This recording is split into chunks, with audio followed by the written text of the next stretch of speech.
o servidores o diáconos, como usted quiera llamarlo, somos hijos de Dios. Entonces, dentro del cuerpo hay órganos visibles e invisibles, pero todos son necesarios para el cuerpo. Lo mismo pasa en la iglesia local. Hay lugares que no son visibles, pero son vitales para el funcionamiento. Entonces, cuando nosotros podemos entender y tomar el cuerpo humano como un ejemplo del cuerpo de Cristo, podemos ver que yo no le puedo decir, ay, hermano Luis, qué corazón tan lindo el que usted tiene, porque yo no le veo el corazón al hermano. Es algo que está allá, es algo que yo no veo. Yo puedo ver externamente al hermano Luis, pero yo no le puedo decir qué hígado tan bonito tiene, ¿cierto? Hay órganos que son invisibles dentro de la iglesia también. Ustedes en algún momento se han preguntado, aparte del pastor Gonzalo y la pastora Clemencia, ¿quiénes oran por este lugar? Son órganos que uno no ve, uno está acostumbrado aquí a ver a los servidores que están en la puerta, ellos son visibles. De pronto vemos a los de la alabanza que están siempre aquí adelante. Vemos al pastor Gonzalo, a la pastora Clemencia, ellos son órganos visibles dentro de la iglesia. Pero ustedes se han preguntado, ¿quién hace el aseo? ¿Quién hace el tinto? ¿Quién de pronto lleva, ahorita con lo del tema del COVID y todas las planillas, nos hemos preguntado, ¿quién se sienta a hacer ese trabajo? Hay órganos que quizás uno no ve la función que están haciendo, pero son vitales dentro del cuerpo. Entonces, mis amados hermanos, es necesario que podamos interiorizar en nuestra vida que somos funcionales dentro del cuerpo. Tú vienes aquí y tienes que desarrollar tu vida espiritual y encontrar la función para la cual Dios te llamó. Entonces yo quiero nombrarles un poquito la estructura de ministerio de ayudas dentro de la iglesia. Y el Centro Cristiano para las Familias tiene un área pastoral. ¿Sí? El área pastoral, ¿quiénes la componen? Nuestros pastores generales. Y también aquellos hermanos que tienen una preparación, que de pronto pueden venir a ser como esa fuerza para ellos. Hay también un área de alabanza, un área de adoración. Tenemos el área de ujieres y protocolo. En esa área tenemos también otra área que es audiovisuales y telecomunicaciones. Tenemos en el ministerio también el ministerio infantil, que es el encargado de toda la parte de los niños. Nosotros no vemos a las maestras y no las vemos quizás acá en el servicio, pero ustedes se han puesto a pensar toda la labor que ellas hacen con los niños allí arriba en el tercer piso. Tenemos también un área administrativa, tenemos una área de consejería y cuidado pastoral. Hay otra área que es el área de la oración. Tenemos un ministerio juvenil, tenemos un ministerio de damas. Tenemos tantas áreas donde podemos servir. Hay un ministerio de artes, hay una escuela cristiana Formarte. Miremos todas las áreas que el Centro Cristiano tiene, ¿para qué? Para que tú y yo funcionemos. Entonces hay muchas áreas que necesitan ser impulsadas, que necesitan ser ocupadas por personas responsables, que podamos entender que la responsabilidad no es frente al pastor Gonzalo, la responsabilidad es frente a Dios. A veces pensamos de una manera tan egoísta, a veces pensamos que no, pero eso ahí hay gente que lo haga, pues que lo sigan haciendo. Pero no, nosotros tenemos que concientizarnos de que la iglesia nos necesita para que podamos funcionar. Dice que la iglesia no puede funcionar sin un ministerio de ayudas. ¿Ustedes se imaginan cómo sería un servicio el domingo solo el pastor Gonzalo aquí parado? ¿Cómo sería? ¿Que le tocara cantar, le tocara hacer de todo? No funciona. Él necesita el apoyo y la iglesia va a avanzar por medio de las personas. Si tú y yo no funcionamos dentro de la iglesia, pues va a ser muy difícil el avance. El ministerio de ayudas es vital para la iglesia. Entonces mostrándoles yo todas las áreas donde nosotros podríamos trabajar. Ahora, yo llevo 7 años en este ministerio donde sé el trabajo que mis pastores han hecho, lo sé porque he estado con ellos, siempre ahí con ellos. Y el deseo de ellos siempre ha sido desarrollar equipos saludables, equipos que se trabajen en armonía, donde podamos compartir los unos con los otros. Pero mucha gente no tiene claro realmente la función dentro del cuerpo. Entonces hay egoísmo, entonces hay envidia, entonces uno piensa que llegó el hermanito y ya entonces el hermanito me va a desplazar, el hermanito. No, eso, la iglesia es tan diferente al liderazgo de afuera. Aquí en la iglesia no cabe la competencia, no cabe la rivalidad. Aquí lo que tenemos que trabajar es unidos, porque si yo sé hacer algo, ¿por qué no le enseño a la hermana? Yo tengo que pensar en que un día yo no voy a estar, un día me voy a enfermar, un día voy a salir de viaje. ¿Y qué va a pasar con esa función que estoy haciendo? Entonces, esto es una invitación a que nosotros podamos concientizarnos. El éxito de una iglesia se ve cuando equipos trabajan en unidad, cuando equipos trabajan de la mano, todos remando para el mismo lado. Ese día la iglesia va a avanzar. Entonces, es tiempo de empezar a examinarnos y preguntarle al Señor: Señor, ¿dónde puedo encajar y puedo ser de bendición dentro de la iglesia?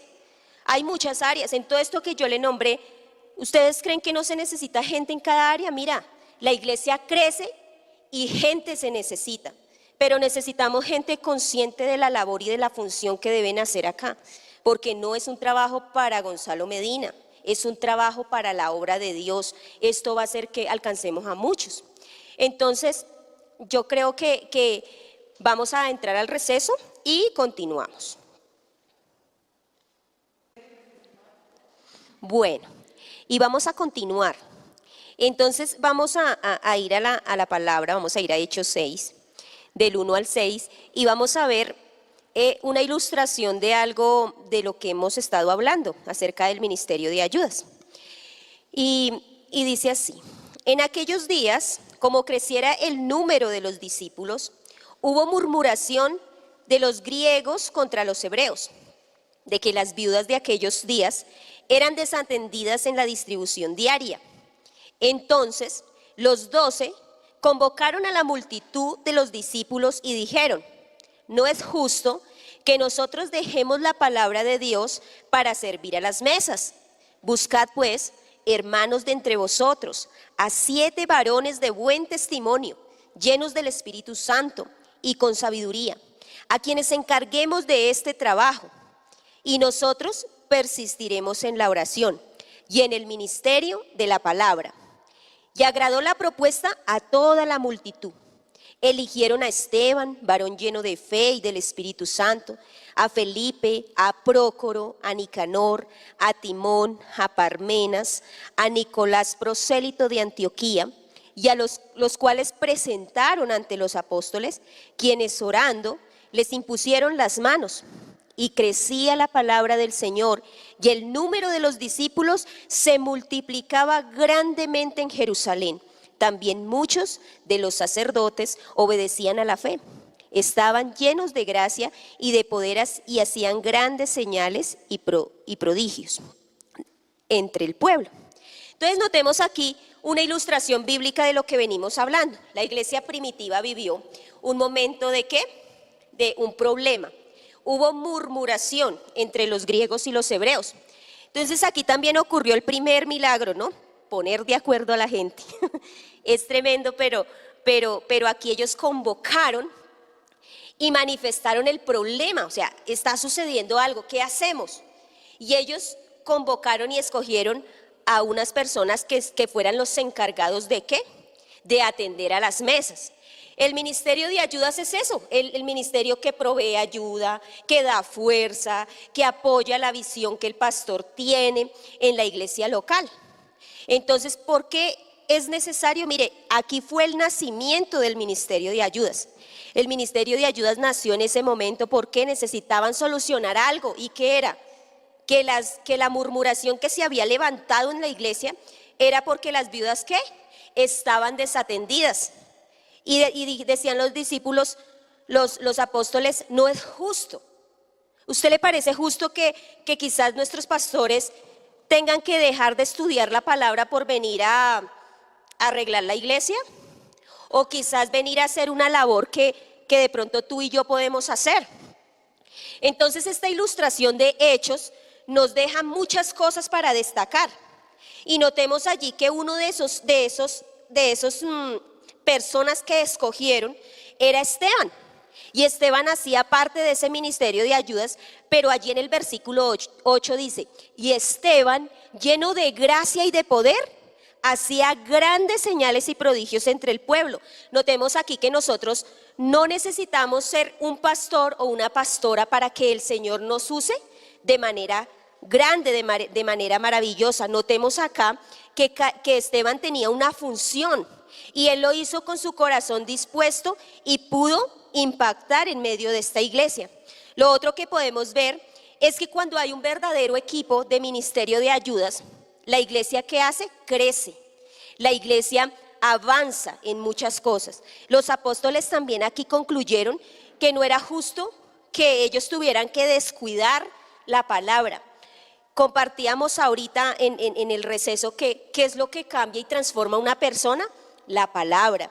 Entonces, es la palabra la que lo hace a uno crecer espiritualmente, la palabra es la que nos instruye, la palabra es la que nos edifica y eso es lo que nuestros pastores deben tener, el tiempo para brindarnos un buen alimento espiritual. Por eso es necesario un gran equipo de ayudas. Notemos también que algo más para destacar es que la iglesia, ¿qué? La iglesia es un órgano vivo y por ser un órgano vivo, él crece de manera natural. Y saben ustedes que a medida de que la iglesia crece, crecen las necesidades, vienen cambios, se generan muchas cosas. Y es ahí donde necesitamos gente con la revelación del servicio, con la revelación de lo que somos en Cristo, de lo que el Señor quiere que hagamos aquí en la iglesia local. Yo recordaba también mientras alistaba esta enseñanza, cómo el centro cristiano ha crecido. Cuando yo llegué, estábamos en un lugar mucho más pequeño, nos congregábamos más pocos y la iglesia empezó a crecer y empezó a exigir tener un lugar más amplio. Hoy, para la gloria de Dios, estamos en este lugar, pero este lugar entre más grande, más trabajo tiene. Entonces notemos cómo la iglesia crece naturalmente y cuando crece, las necesidades también crecen. La ayuda de las personas también crece. Cuando un ministerio de ayudas está activo y está dinámico, los pastores se pueden dedicar de tiempo completo a sacar buenos alimentos espirituales, que es lo que los va a llevar a trascender en lo espiritual. Pero cuando ellos tienen que tomar ese tiempo que deberían sacar para la palabra, en hacer cosas que de pronto el ministerio de ayudas no hace, eso resta para la obra. Si cada creyente asumiera la función con responsabilidad y diligencia, la iglesia del Centro Cristiano sería una iglesia de impacto aquí en Funza y en Mosquera. Pero desafortunadamente la gente no tiene esta revelación en su espíritu. Entonces fácilmente se deja de hacer la tarea, se deja de hacer la función. Entonces, para ser parte del ministerio de ayudas no basta solamente con venir a cumplir una función. Notemos que allá en Hechos 6 no podían escoger a cualquier persona. Habían unos requisitos que debía tener esta persona que servía a las mesas. Noten que eran personas que iban a servir a las mesas. Entonces decía que debían tener ¿qué? Un buen testimonio, que deberían ser personas llenas del Espíritu Santo, llenas de sabiduría. Entonces el servicio dentro de la iglesia va más allá, mis amados. Va más allá de sonreír, de tener un buen carisma, va más allá de hacer una labor. Servir dentro de la iglesia y hacer parte de un ministerio de ayudas requiere diligencia, requiere responsabilidad, requiere gracia, requiere favor de Dios. ¿Por qué? Porque necesitamos el favor y la gracia para saludar, para atender a las necesidades de las personas, para reír. Mire, somos portadores de buenas noticias. El ministerio de ayudas es lo que imprime fuerza al ministerio, es la que la hace avanzar. Entonces, cuando el ministerio de ayudas se detiene, la iglesia se detiene. Cuando el ministerio de ayudas no quiere hacer las cosas, la iglesia empieza a detenerse. ¿Sí? No se paraliza porque Dios nos va a proveer siempre personas para que avancemos. Pero notemos los 3 resultados que hubieron allí en la iglesia de los Hechos, en aquella situación que estamos analizando. Vemos que después de que se reúnen, de que convocan, de que escogen a esas personitas, dice que los presentaron a los apóstoles y ellos oraron y les impusieron manos. Y en el versículo 7 dice, y crecía la palabra del Señor, crecía el número de los discípulos y crecía la iglesia. Vino una multiplicación. Entonces aquí esto es clave. ¿De quién depende que la iglesia crezca? ¿Será del pastor? Él tiene una función, pero la iglesia va a avanzar cuando tú y yo somos responsables de las tareas y las funciones que el Señor nos llamó a hacer aquí. Entonces, notemos que la palabra ayudar es un sinónimo de dar fruto. Y Génesis 1:28 dice, y los bendijo Dios, y les dijo, fructificad y multiplicaos, llenad la tierra y sojuzgadla, señoread en los peces del mar, en las aves de los cielos y en todas las bestias que se mueven sobre la tierra.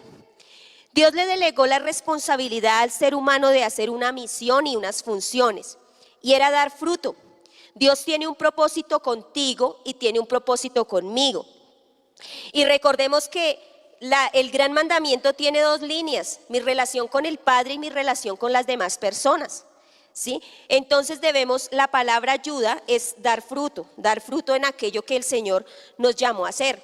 Entonces, ¿cómo nosotros mostramos el fruto de que hemos crecido, de que la palabra ha sido implantada en nuestro corazón? Lo sabemos cuando podemos servir en armonía los unos con los otros. Ese servicio glorifica a Dios. Mostrando ese fruto es que nosotros podemos decir hemos crecido en la palabra se ha hecho rema en nuestra vida. O sea, la palabra no tiene que pasar por nosotros, sino la palabra tiene que volverse carne en cada uno de nosotros. Dice Juan 15, versículo 8, en esto es glorificado mi Padre, en que llevéis mucho fruto y que seáis mis discípulos. Si en verdad queremos nosotros glorificar al Padre, la única forma en que lo podemos glorificar a Él es siendo de bendición para las demás personas. Entonces, ¿cuándo yo soy de bendición? Cuando yo puedo poner los dones, allí lo que nos hablaba Pedro, ¿no? Que a cada uno el Señor nos dio un don, mínimo un don. Y ese don es para ponerlo al servicio de las demás personas. El deseo de Dios es que tú y yo fructifiquemos. Y esto solo es posible a través del servicio. En el servicio es donde se ve si realmente hemos crecido en la palabra, si de verdad hay pasión en lo que hacemos. Todo mi servicio glorifica a Dios, por eso yo debo ser diligente, yo debo ser excelente en todo lo que hago, ¿sí? Yo recordaba que cuando yo llegué a este lugar y empecé a caminar en el servicio, yo fui muy entrenada por mi pastor con respecto a muchas cosas, lo que les compartía en la primera parte de la enseñanza. Él me enseñaba y él me decía, debes enseñar a otro. ¿Por qué? Porque si yo no me aseguro de que yo estoy capacitando a otra persona, ¿qué pasa el día que yo no esté? Voy a generar caos dentro de la iglesia. Entonces debemos siempre tener esa mentalidad de compartir, de que esta tarea que yo estoy haciendo debe glorificar a Dios y debo trabajar en armonía con mi hermano, ¿sí? Ahora, nosotros tenemos que ser intencionales en nuestro crecimiento espiritual. Iglesia donde nos formen, y se lo digo honesta y sinceramente, no hay una iglesia en Funce y en Mosquera que enfoquen tanto en el desarrollo de nuestra vida espiritual. Yo estuve 10 años en otro lugar, pero yo vine a crecer desde el día que yo pisé este lugar y empecé a ser discipulada por mi pastor, empecé a ser entrenada por él, empecé a ser impulsada por él para sacar adelante muchas cosas. Y sé que él lo ha hecho con muchas personas, porque el enfoque del Centro Cristiano es el crecimiento y el desarrollo espiritual. Ahora, yo tengo que ser intencional en ese crecimiento, porque no basta solo con que me lo digan, yo tengo que poner de mi parte, tengo que poder pagar ese precio. Entonces, resulta que llegamos al cuerpo de Cristo y queremos hacer parte del grupo de la alabanza, pero resulta que no tengo ni idea de música. O sea, no tengo nada más remota idea, yo no sé cantar, yo no sé interpretar ningún instrumento. Y llegamos y a veces nos molestamos porque no somos aceptados en ese lugar. Pero yo tengo que ser intencional. Si yo quiero hacer parte del ministerio de la alabanza, lo mínimo que debo saber es interpretar el instrumento. Ahora, si yo soy llamado a trabajar en el área de los ujieres, yo debo ser intencional en mejorar cada día mi servicio dentro de la iglesia. Entonces, ¿qué debo estar aprendiendo? El arte relacional. Tengo que aprender cómo relacionarme con las personas. ¿Sabía usted que en el área de los ujieres uno necesita mucha sabiduría de parte de Dios?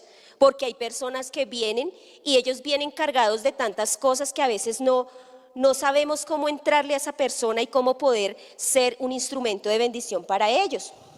Entonces, si yo de pronto creo que puedo ser útil en el ministerio de niños, pues yo tengo que prepararme, ser intencionalmente, cómo puedo llegar a un niño, cómo puedo ser efectiva en una enseñanza de niños, ¿sí? Entonces, notemos que Dios nos ha dado habilidades, nos ha dado talentos, nos ha dado dones, ¿sí? Entonces, eso es lo que nosotros tenemos que poner al servicio de la obra. Ahora, ¿cómo lo hacemos? Debemos hacerlo con una buena actitud, teniendo una buena intención de hacerlo. Lo que hablábamos en la primera sesión, a veces traemos tantas cosas del mundo que queremos implementarlas aquí en la iglesia. Entonces uno en el trabajo es como territorial, ¿sí? Que no, este es mi trabajo y yo estoy acá y esta es la sección donde yo me muevo y entonces no. En la iglesia no podemos darle campo a esas cosas. En la iglesia estamos para ayudarnos los unos a los otros. Hay algo que yo aprendí allí en Rema y fue una tarea que nos dejaron acerca de encontrar todas las responsabilidades que teníamos los unos con los otros. Mis hermanos, quedé sorprendida de todo lo que Dios espera. Todo lo que el Señor espera que seamos nosotros los unos con los otros. Debemos aprender todas esas cosas. ¿Y cómo yo lo aprendo? Siendo intencional en mi crecimiento. Ahora, si el Señor me llamó a predicar la palabra, a ser un maestro, ¿qué es lo más clave que yo debo tener? Tengo que tener una intencionalidad de crecer, tengo que tener un estudio sistemático de la palabra y así en todas las áreas de la iglesia. Entonces, que las telecomunicaciones, hay gente que tiene esa habilidad de manejar cámara, esa habilidad de manejar aquí una cosa y la otra. Esas cosas hay que aprovecharlas. Entonces, mis amados hermanos, cuando uno entiende que la función dentro de la iglesia no es para el pastor, sino es para Dios, uno responde con excelencia. Uno responde con excelencia sin darle cabida a la envidia, sin darle cabida. No, yo tengo que aprender a ver a mi hermano como un complemento, no como un rival. Yo tengo que aprender a ver a mi hermano como esa persona que Dios puso a mi lado para que yo crezca, para que yo avance. Y el Señor quiere que crezcamos así. Esta iglesia ha sido una iglesia que desde que yo llegué siempre se ha enfocado en eso, en que sea un trabajo en equipo, en que podamos poner nuestros dones, nuestros talentos. Pero la misma gente viene con cosas tan arraigadas que hacen que eso sea muy difícil. Entonces muchas veces pensamos que es la responsabilidad de la iglesia formarnos en todas las áreas y eso no es verdad. El pastor nos enseña y nos impulsa, pero él necesita que nosotros seamos intencionales. Entonces él siempre nos manda, uno hace aquí formarte y él siempre nos impulsa a que crezcamos en la palabra, porque eso realmente es lo que nos va a dar bases firmes. Es lo que realmente nos va a llevar al éxito en todas las áreas. Pero yo debo ser intencional. No todo lo puede hacer la iglesia, no todo lo puede hacer el pastor, pero sé que este ministerio es un ministerio que trabaja en pro de que cada uno crezca espiritualmente, que desarrolle su vida espiritual. Dice 2 de Timoteo 2:15, dice: procura con diligencia presentarte aprobado como un obrero que no tiene de qué avergonzarse, sino que usa bien la palabra de verdad. Entonces notemos que acá nos está invitada el apóstol Pablo a Timoteo, ¿no? Que él fuera diligente en las cosas, que él fuera diligente al presentarse a Dios, hacer una función para Dios. Todo dentro de la iglesia glorifica a Dios, pero cuando yo lo hago con un corazón sincero, cuando yo lo hago con un corazón transparente, sin egoísmo, sin envidia, sin contienda. Porque el liderazgo espiritual es algo muy diferente al liderazgo secular. Aquí dentro de la iglesia debe reinar entre nosotros el amor, la comprensión, la unidad. Si eso no está en nuestra vida, nosotros somos tropiezo para el avance de la iglesia. Entonces necesitamos estar unidos y poder desarrollar esos parámetros de Hechos 6, podernos unir, poder impulsar a otra persona. Notemos aquí qué pasó con el liderazgo de Moisés. Moisés fue un gran líder espiritual, pero ¿quién estuvo siempre al lado de Moisés? Estuvo un Josué. Por eso cuando Moisés ya no estuvo porque él murió. ¿Quién fue el que terminó de hacer la tarea que le habían encomendado a Moisés? Fue Josué. ¿Pero por qué? Porque él estuvo al lado del maestro, él estuvo mirando cómo se hacía. De esa manera nosotros tenemos que caminar. Recuerdo que mi pastor le decía a mi hija, hasta el día que tú me entregues un guitarrista formado, ese día tú tienes el derecho de decir que no estás más ahí. ¿Por qué? Porque no me vas a dejar el hueco ahí donde nadie va a avanzar. Y así es en todas las áreas, mis hermanos. El cuerpo de Cristo te necesita a ti y me necesita a mí, pero nos necesita con la revelación de lo que estamos haciendo.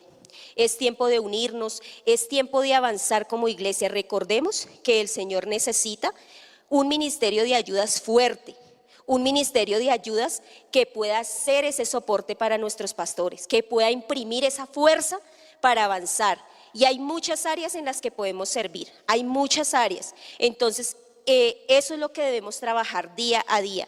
Los invito a que estemos meditando en todos esos textos que vimos, todo el consejo del apóstol Pablo, donde él nos enseña y asemeja a la iglesia con nuestro cuerpo.